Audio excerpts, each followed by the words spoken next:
Navigating holiday grief and loss can feel like a lonely and heavy burden, one that you may feel like you are having to navigate by yourself. I'm here to tell you, you are not alone, and there are things that you can do to help you cope with grief and loss this holiday season. So grab a seat and let's talk. The first coping tip is to validate and feel your feelings during the grieving process. Allow yourself to feel joy or sadness or anger or whatever feeling that you may be feeling, because your feelings matter.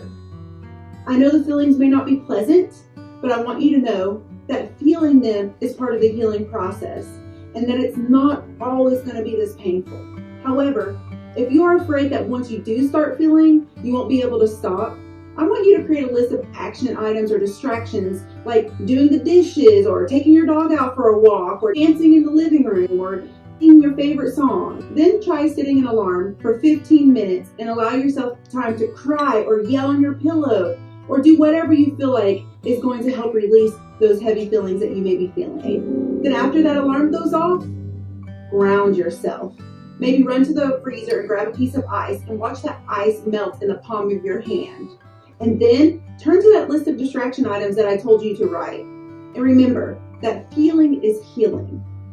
The second coping tip is to find your support system. Social connection can be a great healing power, so do not isolate yourself from others.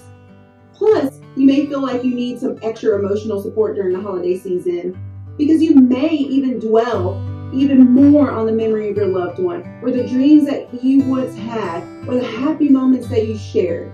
So find that support, whether it be through family and friends or a grief support group or community organization or a mental health professional. Just find that support. You do not have to deal with grief alone. The third coping tip is to create a new tradition or ritual that accommodates your current situation. Discuss with your family or your support system the activities that you want to include and those that you want to exclude this holiday season. Maybe create a memory box or have someone else carve the turkey or light a candle or play the loved one's favorite music or game, or just find something else that you want to include, change, or exclude as a tradition or ritual this holiday season. The fourth coping tip is to plan ahead. Put an action plan together so you have something to look forward to during the holiday season. In your action plan, schedule time with your friends. In this schedule, add things like call so-and-so on this day, go for a hike with so-and-so on this day, go shopping with so-and-so on this day. If you are co-parenting, make sure you schedule in what that is going to look like. So have a plan in place, but with that being said, make sure you manage those expectations that you may be having, because this holiday season will feel different, and different can be difficult. So the fifth and last coping tip is to practice gratitude and self-care. It's easy to focus on what you had and no longer have. However, try focusing on the things that you have and that you can do. Maybe first thing in the morning, list off 3 things that you're grateful for. And they can just be simple things like this perfect cup of coffee or this awesome weather or whatever that you want to add on that list. But find those 3 things first thing in the morning that you're grateful for.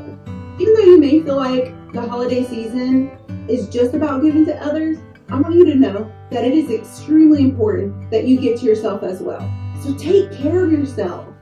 Find healthy ways to relieve stress and depression by doing things like exercising or eating healthy, writing in your journal, or meditating. Be kind to yourself.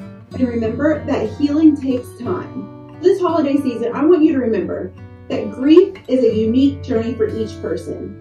So give yourself grace, be patient with yourself, and take care of yourself both mentally and physically, and allow yourself time to heal. So thank you so much for watching this video, and I will catch you at the next.